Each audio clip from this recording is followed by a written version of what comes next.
Today's lesson asks a very important question.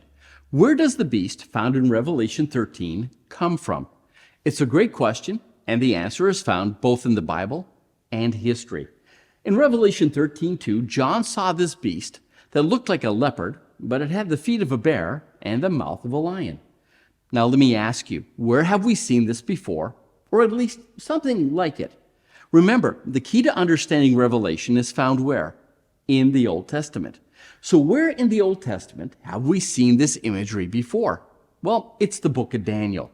In Daniel chapter 7, we have the same four beasts who happen to represent four political powers, four political systems that ruled the world.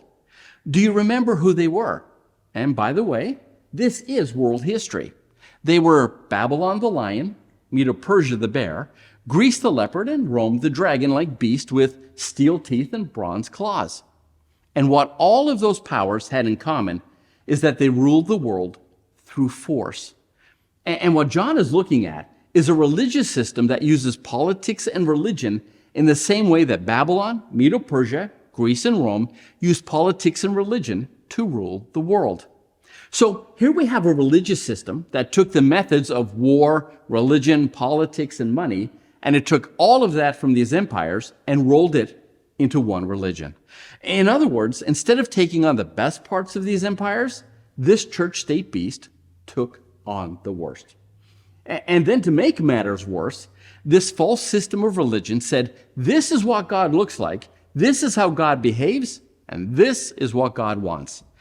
So this beast that John is looking at is just another continuation of every system of injustice and control that came before it. So we know that it is a church-state power that claims to represent God, tells lies about God, and will force its system of religion on the world for 1,260 literal years. In 538 AD, Emperor Justinian knows that if he doesn't do something, the last of the Roman Empire is going to collapse. So in a desperate attempt to save the Holy Roman Empire, he transfers all of his political and state power over to papal Rome. And as historian Philip Schaff records, that this transfer of power gave the Roman Church state, political, and civil power, as well as ecclesiastical power. And as they say, power corrupts, and absolute power corrupts absolutely. This church state would do everything in its power to maintain that power, even if it meant persecuting the saints for the next 1,260 years. It happened then, and according to the Bible, it's going to happen again. And those who follow the beast will do so because they too, in character, are like the beast.